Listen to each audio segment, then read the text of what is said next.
Welcome back, Pokemon trainers. Professor Chaz here. The lab coat's on back order, and we're here in episode 33 of our Pokemon Blue playthrough. In the last episode, we were making our way from Fuchsia City down towards the Seafoam Islands and getting some training on some of our lower-level Pokemon, which certainly doesn't include the last one in the list, as you'll see. But let's take a quick team recap here. We got level... I'm going to switch things around first.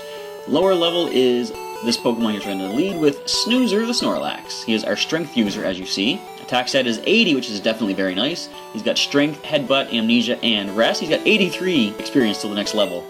Chirp is our next Pokemon in the line at level 38, our Pidgeot with a 91 speed stat, Fly, Quick Attack, Sand Attack, and Whirlwind for the moveset. Our traded Pokemon from my friend Evan is Jiggles the Wigglytuff with 68 for the attack. He's got Pound, Sing, Flash, and Defense Curl. Next we have Rocky, our level 38 Sandslash with a powerful 100 attack stat. He has Dig, Rock Slide, Cut, and Sand Attack.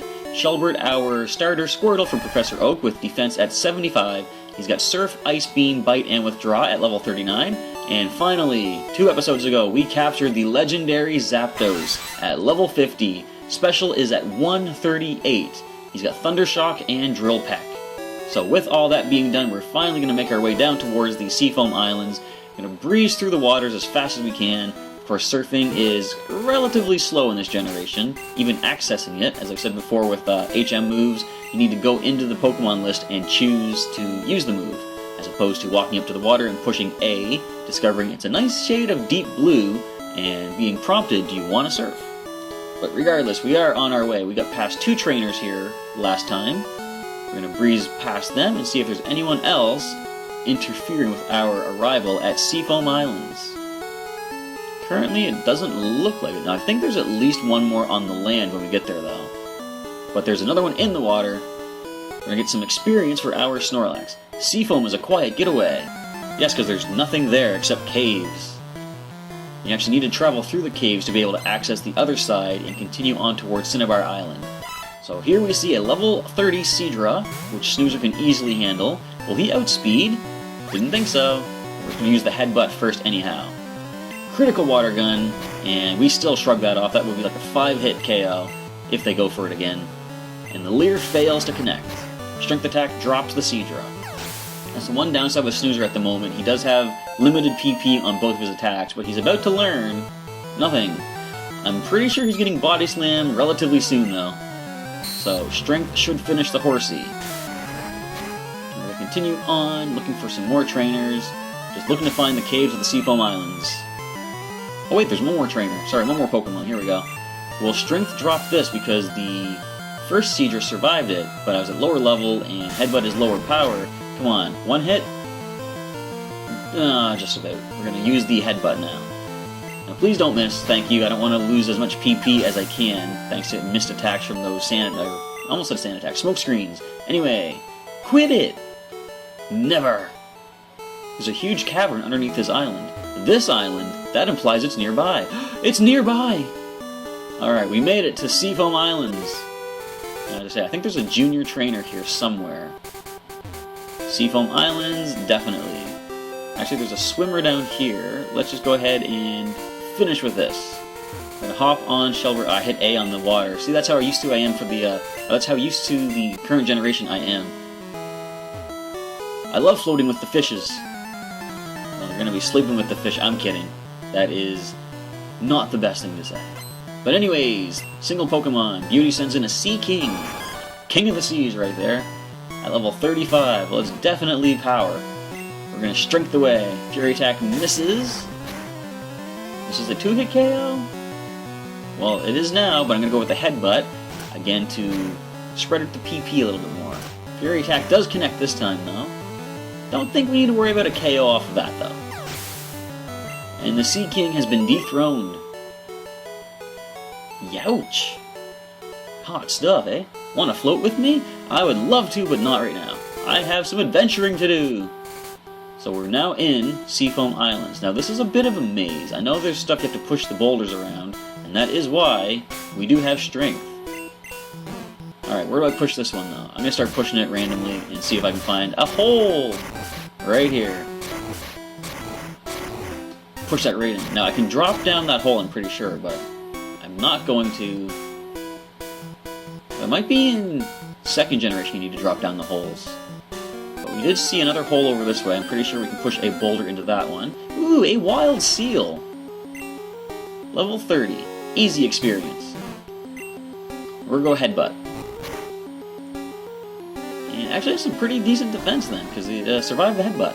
Let's go ahead and let's just go another headbutt. That will get the knockout.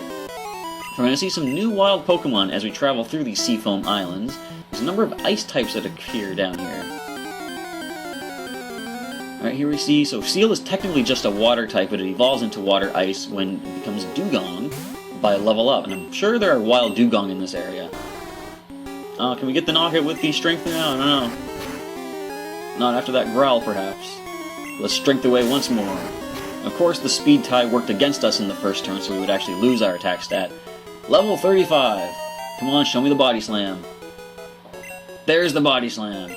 So, at this point, I'm probably going to replace the headbutt because there's very little chance we're going to outspeed anything. Now, we could after we body slam and paralyze it, but either way, I think the paralysis option of body slam is the better way to go.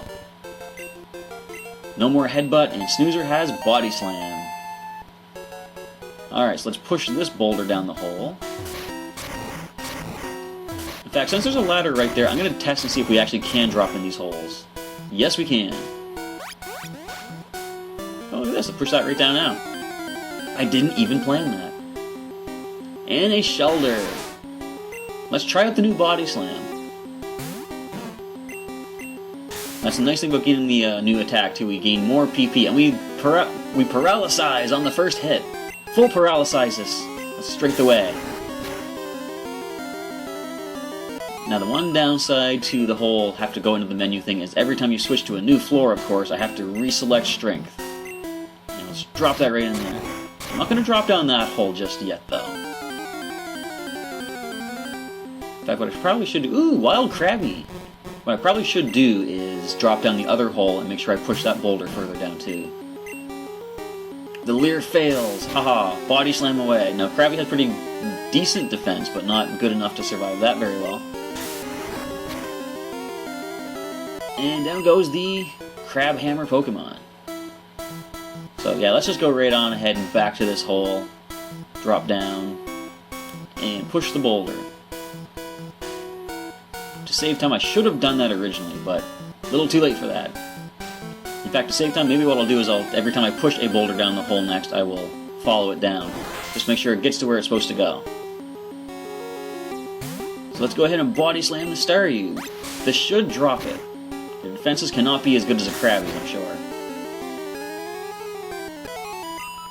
So this is, if I wanted to start catching Pokemon, this would be a good time to do it because of all these new encounters that we're getting.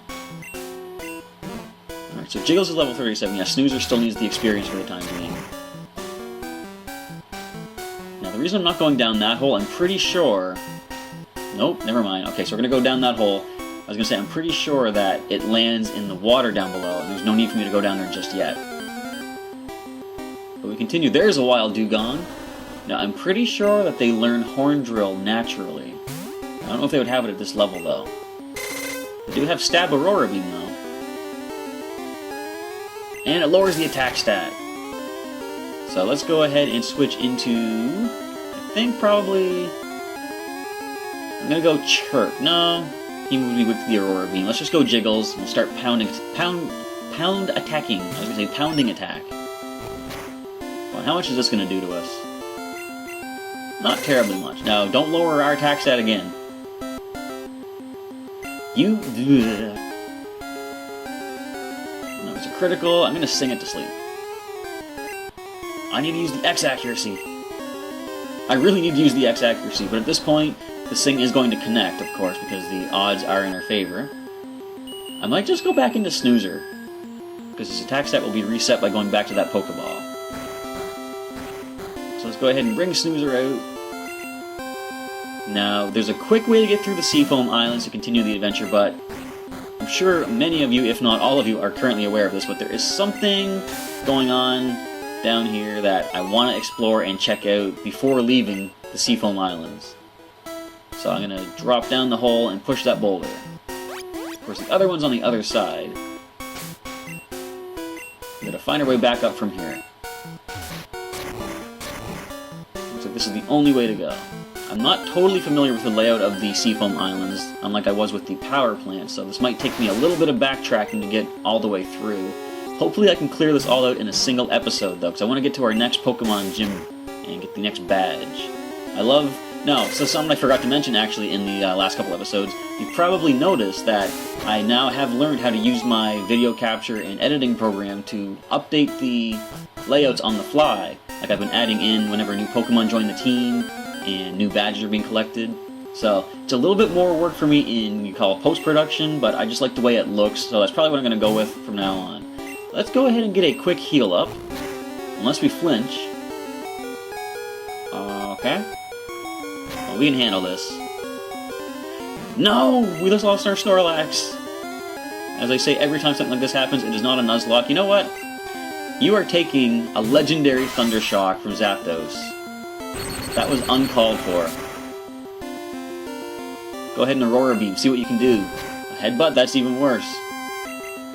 Finally, Zapdos gets a KO, a revenge KO. Alright, we did buy a whole bunch more revives, though. We can easily bring Snoozer back. Because he still needs the experience. I'm going to save the super potions. Of course, he does have his own recovery. Now, how do I get up from here? Was there a ladder? Ladder over on that upper ledge I can go for. Ooh, Wild Psyduck. Well, you're an easy body slam, but let's go ahead and start off Rest Attack, because we did just take some damage, and use the Poke Flute and wake up at full HP. Alright, regain the health. Let's get that flute activated.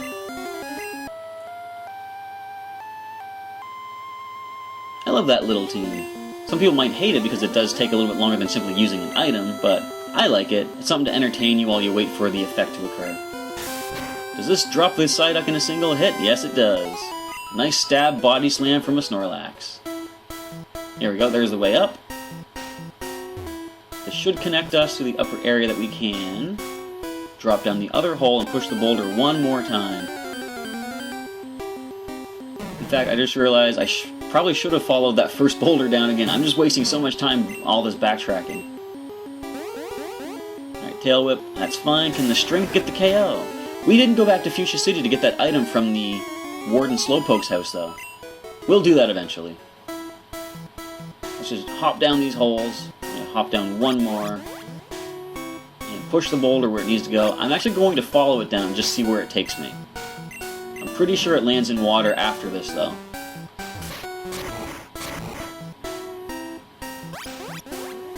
Yes, it does. Oh, I like how it lands you right on your surfing Pokemon, too. So, where can we go from here? We can't go... Oh, actually, this does connect here. Okay. Is there... I think there's a hidden item. Ultra Ball! That's some money in the pocket. But, of course, I only use regular Pokeballs. So, let's go ahead and surf once again. Now, where are we headed? We can easily get out of the water. I think that's the only real way to go. But I'm currently a tiny little bit lost because I was like, I don't even know where I went. Danger, fast current. So the reason we can surf here actually is because we did block stuff off with those rocks. Otherwise it would be too rough for us to surf around. Down here we find a Krabby. Level 33. Let's go for the paralysis. Clear, that's fine. I don't think you're going to do too much to us. Now, these things can learn Guillotine. But they can't use it if they're knocked out. Thankfully. And what does this one have to say? Boulders might change the flow of water. They certainly might, and they certainly have already. Wild Psyduck. Let's go for the KO. Alright, Tail Whip, that is fine. There's really not much to comment on at this point. There's just a matter of me trying to find my way through. And back in the original playthrough, of course, I had Nintendo Power to help me out. Can I surf here? It might be too rough. Let's find out. Yeah, much too fast here, although it looks the same. But, oh well. Limited Game Boy sprites, I'm not gonna complain about that. But yeah, I had a map in the original playthrough because I was using, say, Nintendo Power and the guides that they would give you. But right now I'm kind of navigating on half memory, half I don't know where I'm going. But we're already halfway through the episode. I want to say we're about halfway, if not more, through Seafoam Island, so we're actually making pretty good headway. And gaining some nice experience and level ups along the way too. Of course, there is an awful lot of these random encounters. This is making me reconsider my position on not using repels, but I don't know, I'm looking at it as it's experience in the pocket, we're leveling up, preparing for the next challenge that we'll be facing. So it's all for a good cause. It might make for a bit of a slow, boring playthrough, so hopefully that's not the case. Hopefully you're still enjoying this along the way. Level 36, 88 for the attack stat. He's getting close to rivaling Rocky with his attack. So I think we can surf on that water. Actually, yeah, this is... Is this considered like another floor? That might have been the water we landed in when we fell down. Alright, what do you... Okay, as I said, what do you disable but nothing, so fortunately we can use any attack. And we get the one-hit KO with our strength. There's some more boulders there, okay. We're going to go ahead and push those around. I think we can access them from this side once we deal with this Psyduck. I think there are wild Golduck in here, but that might only be Pokemon Yellow. And I'm fairly certain in Yellow there are wild Jinx in here as well. But in Red and Blue, Jinx is a trade-only Pokemon. Yeah, that is where we landed earlier, so... This is the more puzzling part. I think I gotta push this boulder first. Let's grab that strength attack. Yes, I gotta push this one first. Now, not all of these boulders are gonna go in the holes. You just need to push one in each of these holes. So this one, we're going to push this up and into the corner. Push this one down one space. Push it to the left. And now that that boulder that I pushed first is out of the way, we can come up, walk up here, and push this down. Excellent. And where does this take us? Into the safe-to-surf water. So, right here, this is what I was searching for. Another legendary bird already. So, as I said when I caught Zapdos, I actually do not bother with saving the game beforehand. I'm going to make sure that we are at good... We're only level 38 with Rocky. I have to blind this thing. Best way to do that... Chirp or Rocky Quick Sand Attack. I'm going to need to start with one and then the other, and I think Chirp is the faster of the two, so I'm going to lead with Chirp. I can switch into Rocky, go for some more sand attacks if and when Chirp does fall, and then we can go ahead and get Jiggles in there and start going for the Sing attacks. Although it's a slight waste of a Super Potion, I'm using one more right now. I want Jiggles at full HP before we tackle into the Articuno. Let's do this. Yow, just like Zapdos. Legendary bird number 2 of the Kanto region begins versus Articuno. Now, again, I did capture this on my original playthrough. This one actually took 4 Pokeballs, if I recall. So, we might not have as easy a time as we did before. Good, we do outspeed. 1 sand attack. Peck misses. This does have Ice Beam at this point. Ooh, Speed Tie, technically. Ooh, critical hit. But, as much as I hate to say it, we're going to let Chirp drop. More than likely. Especially if that Ice Beam had connected. Or that one. So this is 4 sand attacks. That's 5 sand attacks. Excellent, one more. Alright, now we can start weakening it up. It can easily survive a fly attack, I'm sure. And we can work at draining away the PP, haha! Of course, if you don't know, wild Pokemon have unlimited PP, and I think even trainers have unlimited PP as well. Kind of a bit of an oversight, like I like how they updated it in later generations. Yes, use next Pokemon. Who can weaken it the best? I'm gonna go with Snoozer. I'm not going to Body Slam it, I don't want to risk the paralysis, I need to put this to sleep. But, yeah, unlimited PP means that this Articuno will never weaken itself down to struggling, which is kind of a good thing, that way you don't need to worry about it knocking itself out. We're not going to take that Ice Beam, are we? Not at all. Alright, next Pokemon. Let's go ahead and Shelbert. He will resist the Ice Beam, and his defense is pretty decent to handle any Peck attacks.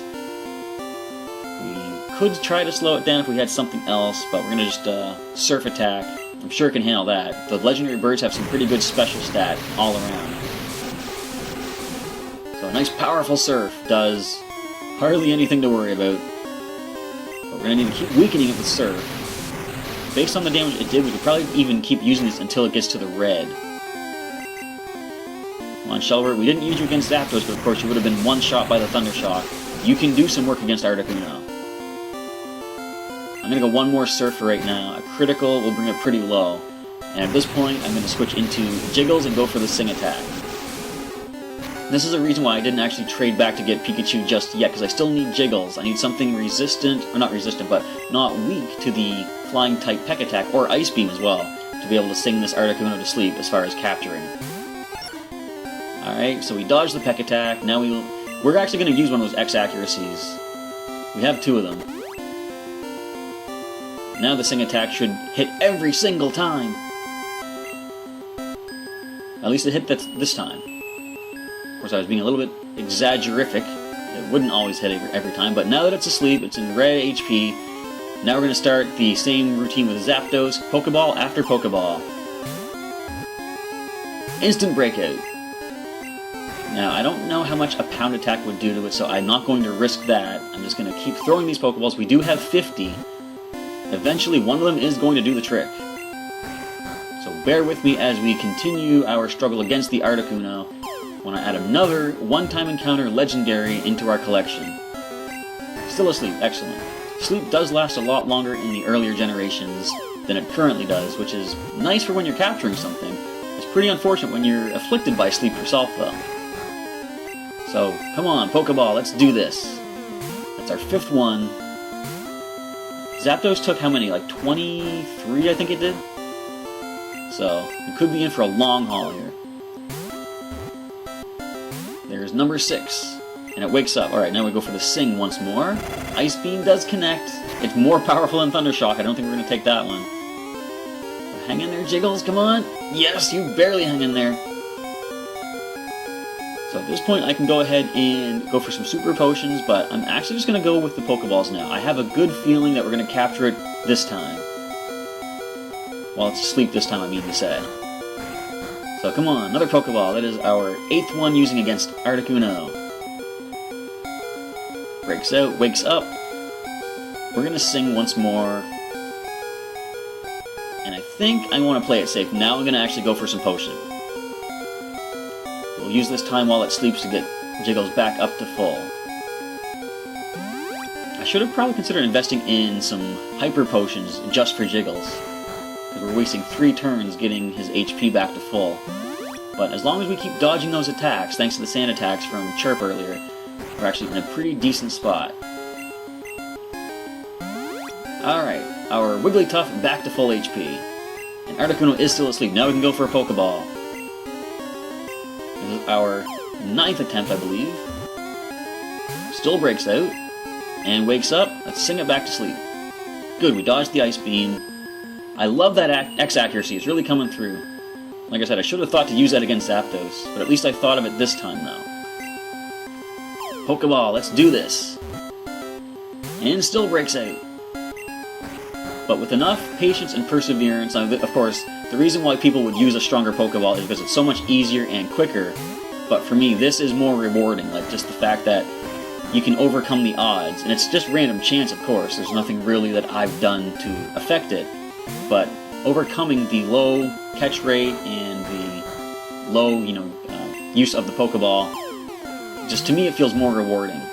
It became more rewarding in later generations when it actually shows you what kind of ball that the Pokemon's caught in. In this generation it actually does not. Which makes me wonder, in the new Virtual Console releases, since the Pokemon are going to be able to be sent up to the Pokemon Bank and then downloaded into Sun and Moon when it comes out, have they updated the Gen 1 re-releases to include what type of Pokeball? Otherwise, is everything going to look like it was caught just in a regular red and white Pokeball? That's going to be interesting to see. That's one of the little details like maybe not a lot of people care about, but I like how it adds a uniqueness to the Pokemon. For example, when I use Zapdos and Articuno in my Wi-Fi battles, the opponent sees that they come out of a regular Pokeball, as opposed to an Ultra Ball or something, more beneficial. Anyway, I'm kind of just rambling to fill up time because this is taking quite a while to capture this Articuno. But we've only used less than 20 Pokeballs. The Zapdos did take a little bit more than that. So So this kind of stands to reason. I am pretty sure we can capture this Articuno using not 50 Pokeballs. Like we should be able to catch it with what we have. Especially if it stays asleep for as long as it is. Well, there's another breakout. And how many have we used so far? We're down to... We've already used 20. In 3 more Pokeballs, that should be the capture. There's 1, 2... Yes! Articuno was caught, added to the team as well. Another legendary bird. New Pokedex data will be added for Articuno. Articuno, the freeze Pokemon. A legendary bird Pokemon that is said to appear to doomed people who are lost in icy mountains. Is it to save them, or is it because it's dooming them? I don't know. Do you want to give a nickname to Articuno? Nope, it is a legendary, and I think Articuno fits the name, or fits the species just as well as it possibly could. Okay, that is another excellent capture down. Let's go ahead and bring back our fallen Pokemon. Excellent work, guys. Chirp, you did your best. You did excellent. You enabled Jiggles to avoid those attacks. I'm very thankful to you for that. Let's go ahead and grab some super potions for those 2 Pokemon as well. A well-earned capture. And another legendary bird. 2 of the 3 are now in the collection. So, now all we gotta do is find our way out of the Seafoam Islands once more. Question is, how do we do that? I am borderline lost right now. But I think this ladder should take us, at least partially to where we want to go. From what I recall, the exit is to the bottom right. Just gotta find the ladder that takes us there. I think I gotta go back up, actually. Alright, where is this? This is, I think, is the 2nd floor. Krabby, you know what? As much as I do like the experience, I kind of want to speed through this. We're almost at the end of the episode. I would like to make it through the Seafoam Islands before ending this episode. Alright, where does this take us? I think we might actually be almost there now. I'm going to have to drop down one of the holes, actually. The shoulder was going to run from you as well. Now would be the time I might actually consider using a repel, but it's a little too late for that. Yeah, we're going to drop down this hole, see where this takes us. Probably didn't help us at all. This might just be taking us further back. But bear with me as I try to find my way through. I'm sure many people that are watching this right now, they probably know the Seafoam Islands by the back of their hand. They're like, you're going the wrong way! Go through this ladder and that hole! And this is our only way up. Okay. Now, is there anything down here that I can do? Looks like there just might be. I think I just came from this. Yeah, okay. I'm gonna go up here and see what ladders there might be. Another Krabby gets in our way. We're just going to flee from this. So now you're seeing where a good number of my Pokemon that I use in the Wi-Fi battles originally hail from. And I say hail, just as I caught an Articuno. Did I plan that? Not at all. But anyways, another wild encounter, a seal. Now if there were shiny Pokemon in this generation, this would be kind of interesting to see if we actually encounter one. But since there is not, we're just going to flee from all these fights. Now something tells me that the ladder on this little ledge up here is significant. Just a weird random memory that I have. So what I'm going to do, if this does actually take us towards the entrance of the Seafoam Islands, I'm probably just going to save it as I leave, and I'll go back and do a heal up at Fuchsia City next episode, and then we'll spend the following episode next week going through and trying to find our way through the Seafoam Islands once and for all. This looks like it's the main floor. Yeah, so with that, we're going to step out of the Seafoam Islands. We've got to end the episode as it is. We're going to save it up with Articuno now in the collection. So as I save the game, if you're liking what you see in the playthrough so far, everybody, as always, feel free to leave me a comment down below and let me know what you think thus far. Any sort of highlights and cool events that you have enjoyed along the way, let me know those. And also let me know what you're looking forward to in the future of the playthrough.